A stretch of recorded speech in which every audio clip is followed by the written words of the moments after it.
BB7 ഇപ്പോൾ ഒരു 76 എപ്പിസോഡോളമായി. അപ്പോൾ ഇത്രയും ദിവസത്തെ എപ്പിസോഡ് കണ്ടിട്ട് എനിക്ക് ഫീൽ ചെയ്തത് ബിഗ് ബോസ് കുറച്ച് മത്സരാർത്ഥികളോട് ഭയങ്കര ഫേവറിസവും ചിലരോട് ഭയങ്കര എന്താ പറയുക വിരോധമുള്ളതുപോലെയാണ് പെരുമാറുന്നതാണ് തോന്നിയിട്ടുള്ളത്.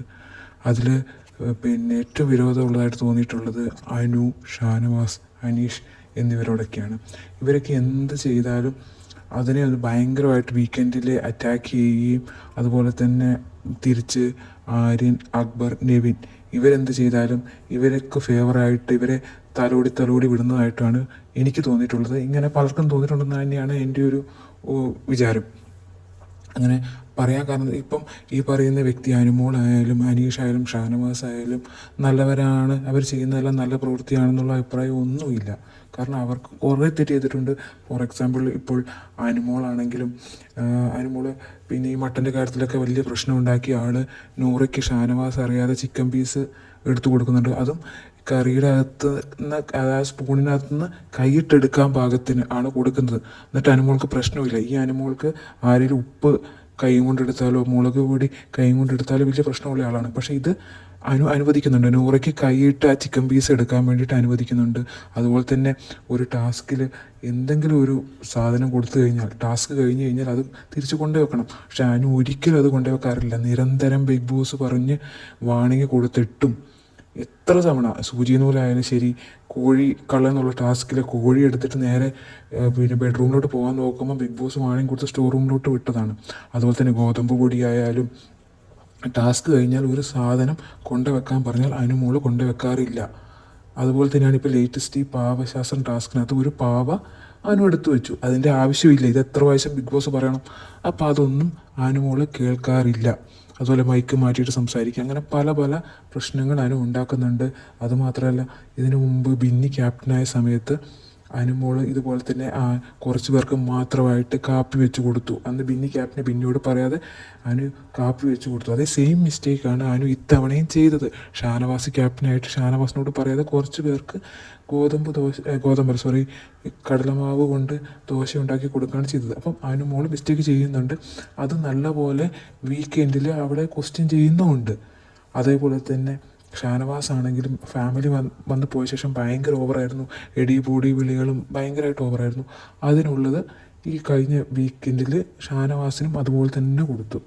അതുപോലെ അനീഷ് ഈ പിന്നെ കുറേ കളത്തിലൊക്കെ പറഞ്ഞു. അതും വീക്കെൻഡിൽ ലാലേട്ടൻ പൊക്കി നല്ലപോലെ കൊടുത്തു. അപ്പോൾ ഈ 3 കണ്ടസ്റ്റൻസിന് പിന്നെ നല്ലൊരു, അതായത് അവർ ചെയ്തതിനുള്ള കൂലി എന്നുള്ള രീതിയിൽ നല്ലൊരു ഫയറിങ്ങും കാര്യങ്ങളും ഒക്കെ കിട്ടി. പക്ഷേ ഇതേ സമയത്ത് നമ്മളൊരു ഓപ്പോസിറ്റ് സൈഡ് ആലോചിക്കുമ്പോൾ ഇപ്പോൾ ആര്യൻ്റെ കേസ് എടുക്കുകയാണെങ്കിൽ ആര്യൻ അതിനു മുമ്പ് മസ്താനിയെ കൊണ്ട് അനുവിൻ്റെ ദേഹത്തേക്ക് അവനെ തള്ളി ഇഴിക്കാനുള്ളൊരു ശ്രമം നടത്തി. പക്ഷേ അന്ന് ഈ മസ്താനിയാണ് ലാലേട്ടൻ വഴക്ക് പറയുന്നത്. കാരണം മസ്താനി എന്തൊരു തള്ളാണ് മസ്താനി എന്ന് പറയുകയാണ് ചെയ്യുന്നത്. അതിന് ആര്യനെ ഒരു ക്വസ്റ്റ്യൻ ചെയ്യുക പോലും ചെയ്തിട്ടില്ല.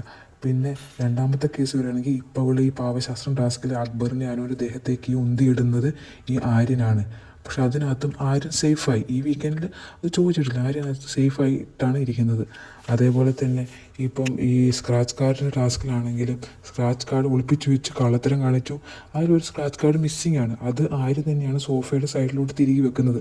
അപ്പോൾ അതിലും ഇപ്പോൾ ആര്യൻ എടുത്തു വെച്ചതിനെ പറ്റിയൊന്നും വലിയ കാര്യമായിട്ട് ചോദിച്ചില്ല. ബിഗ് ബോസിന് വരെ പറ്റിച്ച കേസാണ്. എന്നിട്ടും ആര്യനെ ഇതിനകത്ത് ക്വസ്റ്റ്യൻ ചെയ്യുന്നില്ല. പിന്നെ ആര്യൻ ചെയ്യുന്ന ഇത്രയും ക്യാമറകളും കാര്യങ്ങളും ഒക്കെ ഉണ്ടായിട്ടും ആര്യൻ ചെയ്യുന്ന ഒരു പ്രവൃത്തിയും ഈ ക്യാമറയെ കണ്ടില്ല എന്നൊക്കെ പറഞ്ഞാൽ നമ്മളെന്താ വിഡ്ഢികളാണോ? 78 ക്യാമറ ഉണ്ട്. ആ സ്ക്രാച്ച് കാർഡ് ആര്യനാണ് എടുത്തു മാറ്റിയതെന്ന് അവർക്കറിയാമെന്നിട്ടും അവർ അത് പുറത്തു വിടുന്നില്ല. ഞങ്ങൾക്കറിയാമെന്ന് പറയുന്നത് ഇപ്പോൾ ഇൻ കേസ് ഇപ്പോൾ അത് അനുമോളോ അനീഷോ ആയിരുന്നെങ്കിൽ അവർ ഉറപ്പായിട്ടും അത് കാണിച്ച് അവരെ ക്വസ്റ്റ്യൻ ചെയ്തേനെ. പക്ഷേ ഇവിടെ ആര്യനായതുകൊണ്ട് ആര്യന് ഒരു പ്രത്യേക പ്രിവിലേജ് കൊടുത്ത പോലെയാണ്.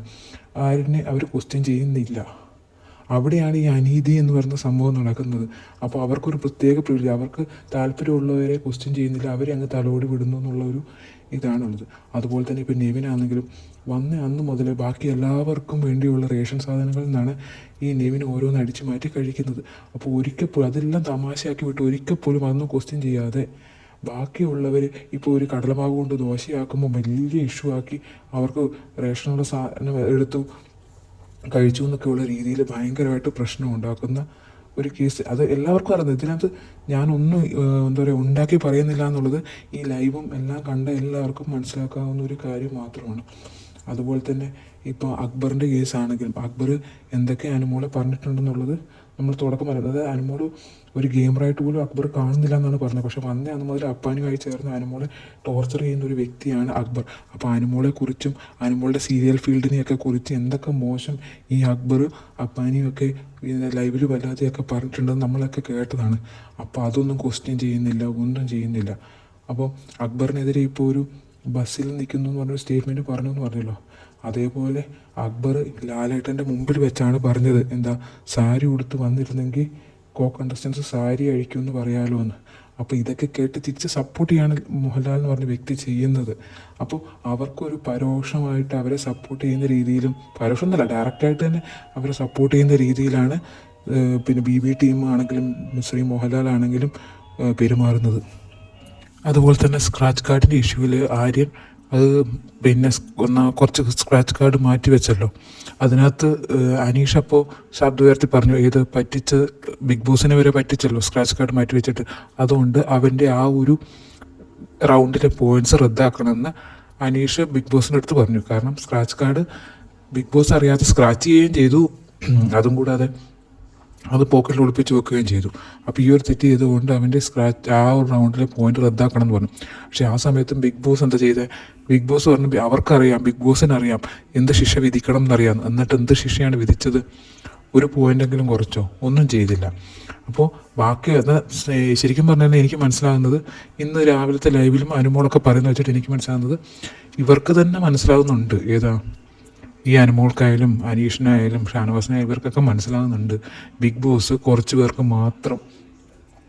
പേരുടെ താല്പര്യം മാത്രം സംരക്ഷിച്ചുകൊണ്ടിരിക്കുകയാണെന്ന് ഏകദേശം മനസ്സിലാകുന്നുണ്ട്. അതുപോലെ തന്നെ ഇപ്പം ആര്യൻ്റെ വേറൊരു കേസ് എടുക്കുന്നത്, ഇപ്പോൾ ജിസേൽ ഔട്ടായ കേസ് എടുക്കാം നമുക്ക്. അപ്പോൾ ജിസേലിനെ ഔട്ടാക്കി ആര്യൻ്റെ ഗെയിം മെച്ചപ്പെടുത്തേണ്ടത് ബിഗ് ബോസിൻ്റെയും കൂടെ ആവശ്യമായിരുന്നു. അതുകൊണ്ട് തന്നെ നൈസായിട്ട് ആ ഒരു എവിക്ഷനിൽ ഒണിയലിനെ മാത്രം ഔട്ടാക്കാൻ പറ്റി ജിസേലിനെ സംരക്ഷിക്കാമായിരുന്നു. എന്നിട്ടും കൂടെ അന്ന് ഡബിൾ എവിക്ഷൻ നടത്തി ഒണിയലിനെ ജിസേലിനെ ഔട്ടാക്കി. പിന്നീട് തുടർന്ന് വന്ന എവിക്ഷൻ നമുക്ക് ശ്രദ്ധിച്ചാൽ എല്ലാം സിംഗിൾ എവിക്ഷനാണ്. എന്തുകൊണ്ടാണ്? കാരണം അല്ലെങ്കിൽ ഔട്ടാകാൻ പോകുന്ന ഈ പറഞ്ഞ ആര്യനോ നിവിനോ അക്ബറോ ആയിരുന്നു. അതായത് ഡബിൾ എവിക്ഷൻ നടത്തിയിട്ട് ഇവരിൽ ഏതെങ്കിലും 3 പേരിൽ ഏതെങ്കിലും ഒരാൾ ഔട്ടാകുമായിരുന്നു. അതുകൊണ്ട് അവരെ സംരക്ഷിക്കാൻ വേണ്ടി അന്ന് സിംഗിൾ എവിക്ഷൻ നടത്തി ഓരോരുത്തരെ സംരക്ഷിച്ചു. അതുപോലെ തന്നെ ഇപ്പോൾ അവർക്ക് ഔട്ടാക്കേണ്ട ആളാണ് ഈ എവിക്ഷനിൽ വന്നില്ലെങ്കിൽ അവർ വേണമെങ്കിൽ ട്രിപ്പിൾ എവിക്ഷൻ വരെ നടത്തി അവരെ ഔട്ടാക്കിയേനെ. പിന്നെ ഇവർക്ക് താല്പര്യമുള്ളവരാണ് എവിക്ഷനില്ലെങ്കിൽ നോ എവിക്ഷൻ വരെ നടത്തി. ഇപ്പം നമുക്ക് ശ്രദ്ധിച്ച് മനസ്സിലാവും, ഓണത്തിന് ഒരാഴ്ച മുമ്പുള്ള എവിക്ഷൻ, ഓണത്തിന് ഒരാഴ്ച മുമ്പാണ്. എന്നിട്ട് ഓണം എന്ന് പറഞ്ഞിട്ടാണ് അന്ന് എവിക്ഷൻ ഇല്ലയെന്ന് പറഞ്ഞത്. കാരണം അന്ന് ആര്യനായിരുന്നു ഔട്ടാകേണ്ടത്. കാരണം അന്ന് അത്രയും ഹെയ്റ്റ് ആര്യനുണ്ടായിരുന്നു. അപ്പോൾ അന്ന് ആര്യനായിരുന്നു ഔട്ടാകേണ്ടിയിരുന്നത്. അന്ന് ആര്യനെ രക്ഷിക്കാൻ നോ എവിക്ഷൻ നടത്തി. അപ്പോൾ ഇതാണ് കേസ്. പിന്നെ അതുപോലെ തന്നെയാണെങ്കിൽ ഇപ്പോൾ നമുക്ക് ഈ കഴിഞ്ഞ ദിവസത്തെ ഈ പറക്കുംതളിക ടാസ്കിലും കുറച്ച് ബോളിങ്ങനെ കളക്ട് ചെയ്യുന്ന ഒരു ടാസ്ക് ആയിരുന്നല്ലോ. അപ്പോൾ അതിനകത്ത് ആദില എന്ത് ചെയ്തു? ആദില തൻ്റെ ബോള് നൂറയ്ക്ക് കൊടുത്തു. ടാസ്കിൻ്റെ ഇടയിൽ നൂറയ്ക്ക് ബോൾ കൂടാൻ വേണ്ടി അങ്ങനെ ചെയ്തായിരുന്നു. അപ്പോൾ അത് ഇവിടെ ലാലേട്ടൻ ചോദ്യം ചെയ്തു, എന്തിനാ അങ്ങനെ ഒരു കളി കളിക്കാൻ നിന്നതെന്ന്. പക്ഷെ അതേ സമയത്ത് പാവശാസ്ത്രം ടാസ്കിൽ അക്ബറിൻ്റെ പാവ ആര്യന് കൊടുത്തപ്പോൾ അത് ചോദ്യം ചെയ്യുന്നില്ല. അതാണ് ഞാൻ പറഞ്ഞത്, ഈ ഒരു ഭാഗം മാത്രം ചോദ്യം ചെയ്യും, മറ്റേ ഭാഗത്തിന് ഒന്നും നോക്കുപോലും ചെയ്യാത്ത ഒരവസ്ഥ. ശരിക്കും പറഞ്ഞാൽ ഭയങ്കര അനീതിയായിട്ടാണ് തോന്നുന്നത്. അതുപോലെ തന്നെ ഈ കള്ളത്തരമെല്ലാം നടത്തിയ ആര്യൻ ജയിലിലാകുന്നില്ല, അനീഷാണ് ജയിലിലാകുന്നത്. അപ്പോൾ അനീഷ് ഈ ടാസ്കിൽ സെക്കൻഡായ ഒരാളാണെന്ന് ആലോചിക്കണം. അപ്പോൾ ബിഗ് ബോസിനായാലും ചെയ്യാൻ പറ്റില്ല, ഓക്കെ അയാൾ ജയിലിൽ പോയി. പക്ഷെ അതിനുശേഷം വീക്കെൻഡിൽ പിന്നെ ഇത്രയും, അതായത് അനീഷ് ബിഗ് ബോസിനോട് പറയുന്നുണ്ട്, ബിഗ് ബോസ് എനിക്കിങ്ങനെ ജയിലിൽ കിടക്കേണ്ടി വന്നത് ശരിയാണോ? ബിഗ് ബോസ് തന്നെ പറ, ഞാൻ എന്ത് തെറ്റ് ചെയ്തു എന്നൊക്കെ ചോദിക്കുന്നുണ്ട്. അപ്പോൾ അങ്ങനെ പറഞ്ഞ ഒരാളെ കളിയാക്കുന്ന രീതിയിൽ ലാസ്റ്റ് വീക്കെൻഡ് എപ്പിസോഡിൽ വന്നിട്ട് അനീഷ് ഈ ജയിലിൻ്റെ ഐശ്വര്യം എന്ന് പറഞ്ഞിട്ട് ഒരു ബോർഡ് അവിടെ വെക്കാൻ കുറച്ചൊന്നും ഉളുപ്പ് പോരാ. അയാളെ കളിയാക്കാൻ നിങ്ങൾക്ക് ഇതൊക്കെ എന്താ പറയുക, അവർക്ക് എന്താ ഫൺ എന്നുള്ളത്. പക്ഷേ ആ ഒരു അയാളുടെ മാനസികാവസ്ഥയും കൂടെ മനസ്സിലാക്കണം. അതായത് അപ്പോഴും ഈ മറ്റ് ഗ്രൂപ്പിന് ഫേവർ ചെയ്യുന്ന അതേ രീതി, ആര്യൻ നിവിൻ ആ ഒരു ഗ്രൂപ്പിന് ഫേവർ ചെയ്യുന്ന രീതി, അല്ലാതെ അനീഷ് ആ ജയിലിൻ്റെ ഐശ്വര്യം എന്ന് പറഞ്ഞിട്ട് ഡിസേർവിങ് അല്ലാതെ ജയിലിൽ പോയ ആളെ വീണ്ടും, അതായത് ശവത്തെ കുത്താറില്ലേ, എന്നിട്ട് വീണ്ടും കുത്തുന്ന ഒരു രീതിയാണ് ബിഗ് ബോസ് അവിടെ എടുത്തിരിക്കുന്നത്. പിന്നെയാണെങ്കിൽ ഇപ്പം നമ്മൾ ഈ വീക്കെൻഡിൽ പിന്നെ അനുമോളോട് ചോദിക്കുന്നുണ്ട്, ക്യാപ്റ്റൻസി ടാസ്കിനെ പറ്റി ചോദിക്കുമ്പോൾ പറയും ആര്യന് ക്യാപ്റ്റനാകാൻ നിന്നത് നോമിനേഷൻ പവർ ഇമ്മ്യൂണിറ്റി പവർ കിട്ടാൻ വേണ്ടി മാത്രമാണ് അവൻ ക്യാപ്റ്റനാകാൻ ശ്രമിച്ചതെന്ന്. അപ്പോൾ അത് ആര്യം തന്നെ ലൈവിനകത്തും അല്ലാതെ അന്ന് തന്നെ വീക്കെൻഡിൽ തന്നെ തുടക്കത്തിൽ തന്നെ പറയുന്നുണ്ട്, ഞാൻ നോമിനേഷൻ ഉണ്ടായിരുന്നു, അപ്പോൾ എനിക്കത് കിട്ടിയിരുന്നെങ്കിൽ നന്നായിരുന്നു എന്നൊക്കെ. അപ്പോൾ അത് അനു പറഞ്ഞത്, അത് അനു എഴുന്നേറ്റെന്ന് പറയുന്നില്ല, ജസ്റ്റ് ഇങ്ങനെ തൊട്ടടുത്തുനിന്ന് ആതിരോട് പറയുമ്പോൾ അതും എഴുന്നേറ്റ് ചോദിച്ചിട്ട് ഒന്നും മനസ്സിലാകാതെ മാതിരിയുള്ള പൊട്ടംകളി ഉണ്ടല്ലോ മോഹൻലാലിൻ്റെ, അതൊക്കെ ഭയങ്കര അരോചകമാണ്. എപ്പോഴുള്ളതാണ് ഒരു എന്തെങ്കിലും നമ്മൾ ഇഷ്ടമില്ലാത്ത ഒരു കണ്ടസ്റ്റൻ്റാണ് പറയുന്നതെങ്കിൽ ഒരു പൊട്ടംകളിയാണ്. അയ്യോ എന്ത് പറയുന്നത്. അതുപോലെ അത് ഞാൻ പറയാൻ കാരണം അതിപ്പോൾ ഷാനവാസ് അന്ന് ആര്യൻ ഷാനവാസിൻ്റെ അമ്മയെ വിളിച്ചു എന്ന് പറഞ്ഞ കേസിൽ ഷാനവാസ് എന്ന് പറയാൻ ശ്രമിക്കുന്നുണ്ട്. കാരണം ഇവർ എന്താ മൗത്ത് റീഡിംഗ് എന്ന് പറഞ്ഞ ഒരു ഗെയിം തൊട്ട് തലേ ദിവസമൊക്കെ കളിക്കുന്നുണ്ടായിരുന്നു. അപ്പോൾ അന്ന് പറഞ്ഞ വേർഡ് തന്നെയാണ് പിന്നെ ആര്യൻ അന്ന് പറഞ്ഞതെന്ന് പറഞ്ഞപ്പം നിങ്ങൾക്ക് എന്താ തലയ്ക്ക് വെളിവില്ലേ എന്നുള്ള രീതിയിൽ ഷാനവാസിൻ്റെ അടുത്ത് മോഹൻലാൽ പറയുന്നുണ്ട്. അപ്പോൾ ശരിക്കും പറഞ്ഞാൽ മോഹൻലാൽ ചില സമയത്ത് വെറും ഒരു പൊട്ടംകളിയുണ്ട്, ഒന്നും മനസ്സിലാകാത്ത രീതിയിലുള്ളൊരു ഇത്. ഞാനിപ്പോൾ ഓരോ പിന്നെ വീക്കെൻഡ് എപ്പിസോഡിൽ ഇപ്പോൾ അനുവിനെ ഫയർ ചെയ്ത സമയത്താണെങ്കിലും ഷാനവാസിനെ ഫയർ ചെയ്യുന്ന സമയത്താണെങ്കിലും ഞാൻ ശ്രദ്ധിച്ചൊരു കാര്യം എന്ന് വെച്ചാൽ, ഇത് കേട്ട് കഴിയുമ്പോണ്ടല്ലോ ഇവർക്കിങ്ങനെ തോന്നുകയാണ്. കാരണം ഇനി ശ്രീ മോഹൻലാലിനോടോ BB ടീമിനോടോ ഒന്നും പറഞ്ഞിട്ട് കാര്യമില്ല. കാരണം അവർ പ്ലാൻ ചെയ്ത് വന്നിരിക്കുകയാണെന്നുള്ളൊരു ഇത് വരും ഈ കണ്ടസ്റ്റൻസിൻ്റെ മുഖത്ത്. ഇപ്പോൾ അനുവിനിപ്പോൾ എല്ലാ വീക്കെൻഡിലും ശ്രദ്ധിച്ചാൽ മനസ്സിലാകും, അനുവിന് എന്താ പറയുക, ഒരു വികാരമില്ലാത്ത പോലെ ഒരു അവസ്ഥയാണ്, ഒരേ രീതിയിൽ. കാരണം എന്ത് പറഞ്ഞിട്ടും കാര്യമില്ല, എല്ലാം നമ്മുടെ തലയിൽ തന്നെയാണ് വരാൻ പോകുന്നതെന്ന് നേരത്തെ അറിയാം. അപ്പോൾ പിന്നെ ഒന്നും പറഞ്ഞിട്ട് കാര്യമില്ല എന്നുള്ള രീതിയിലാണ്. കാരണം അനുവിന് പ്രത്യേകിച്ച് ഇങ്ങനെ പറഞ്ഞ് നിൽക്കാനുള്ളൊരു കഴിവില്ല. അപ്പോൾ പിന്നെ എല്ലാം കൂടെ തലയിലോട്ട് ഏൽക്കുക എന്നുള്ളതേ പറ്റൂ. പിന്നെ അനുവിൻ്റെ പിന്നെ ഈ സ്ക്രാച്ച് കാർഡ് കാണാതെ കേസ് പറഞ്ഞല്ലോ, ഇപ്പോൾ ഇത്രയും ക്യാമറ ഉണ്ടെന്ന് പറഞ്ഞിട്ടും അവിടെ ഈ സ്ക്രാച്ച് കാർഡ് കണ്ടുപിടിക്കാൻ പറ്റിയിട്ടില്ല. എന്നിട്ട് ആ ക്യാമറയെ വിശ്വസിച്ചിട്ടാണ് ആര്യൻ്റെയും ജിസേലിൻ്റെയും ഇഷ്യൂവിൽ അനുവിനെ ഫയർ ചെയ്തത്. കാരണം ഞങ്ങൾ നോക്കിയിട്ടൊന്നും കണ്ടില്ല. ഇപ്പോൾ ഇവർ നോക്കിയിട്ട് കാണാത്തതൊന്നും അവിടെ നടക്കൂല എന്നാണ് പറഞ്ഞു വരുന്നത്. പക്ഷേ അവിടെ ഒരു സ്ക്രാച്ച് കാർഡ് മിസ്സിംഗ് ആയിട്ട് അത് ഇവർക്ക് കണ്ടുപിടിക്കാൻ പറ്റിയിട്ടില്ലല്ലോ. പക്ഷേ സ്ക്രാച്ച് കാർഡ് മിസ്സിംഗ് ആണെന്നുള്ളത് സത്യമല്ലേ. എന്നിട്ട് അത് അവർക്ക് കണ്ടുപിടിക്കാൻ പറ്റിയിട്ടില്ല. എന്നിട്ടാണ് അന്ന് ആര്യൻ്റെ ജിസേലിൻ്റെ വിഷയത്തിൽ പിന്നെ ഞങ്ങൾ ഒത്തിരി നോക്കിയിട്ടും കണ്ടെത്തിയില്ല, പിന്നെ അനു മാത്രം എങ്ങനെ കണ്ടു എന്ന് ചോദിച്ചത്. അപ്പോൾ ഇവരെ ക്യാമറേനെയും വിശ്വസിക്കാൻ പറ്റില്ല, ഇവരെയും വിശ്വസിക്കാൻ പറ്റില്ല. മൊത്തത്തിൽ എന്താ പറയുക, വെറും ഫ്രോഡ് ഷോ എന്ന് പറയാം, വെറും ഫ്രോഡ് കളിയാണ്. പിന്നെ ഞാനൊരു ഉദാഹരണം പറയാം. കാരണം വെച്ചാൽ എനിക്ക് കഴിഞ്ഞ ദിവസം ഫീൽ ചെയ്തൊരു കാര്യം, നമ്മുടെ സീക്രട്ട് ടാസ്കിൻ്റെ ഇടയ്ക്ക് ശ്രദ്ധിച്ചാൽ മനസ്സിലാവും. ഈ പ്രാങ്ക് ആദിലയെ ഔട്ടാക്കുന്ന പ്രാങ്ക്, അതിനകത്ത് നോക്കിയാൽ നമുക്ക് മനസ്സിലാകുന്നത് ഷാനവാസ് ബിഗ് ബോസിൻ്റെ അടുത്ത് പറയുന്നത് തന്നെ സഹായിക്കാൻ വേണ്ടി താൻ സെലക്ട് ചെയ്യാൻ പോകുന്ന ആൾ ലക്ഷ്മിയാണെന്നാണ് പറയുന്നത്. ഇത് ലൈവിൽ അങ്ങനെ പറഞ്ഞ് ഉറപ്പിച്ചിട്ട് ഇറങ്ങുന്നതായിട്ടാണ് നമ്മൾ ലൈവിൽ കണ്ടത്. പക്ഷേ എപ്പിസോഡ് വരുമ്പോൾ ഷാനവാസ് തനിക്ക് കൂട്ടിന് വേണ്ടി വിളിക്കുന്ന സുഹൃത്തെന്ന് പറയുന്നത് അക്ബറാണെന്നാണ് പറയുന്നത്.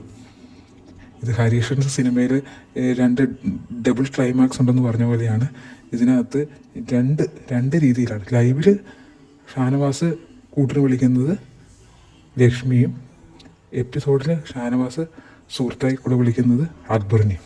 അപ്പോൾ ഇതൊക്കെ ഫുള്ളി എഡിറ്റഡ്, ആൾക്കാരെ പറ്റിക്കാൻ വേണ്ടിയുള്ള ഷോ എന്നുള്ളത് ഉറപ്പാണ്. ഇതെന്തൊക്കെയാണ് അവിടെ നടക്കുന്നതെന്ന് ദൈവത്തിന് മാത്രമേ അറിയാൻ പറ്റുള്ളൂ. ബാക്കി കാണുന്നവരൊക്കെ ഭയങ്കര മണ്ടന്മാരാണെന്ന് തന്നെയാണ് പറയാനുള്ളത്.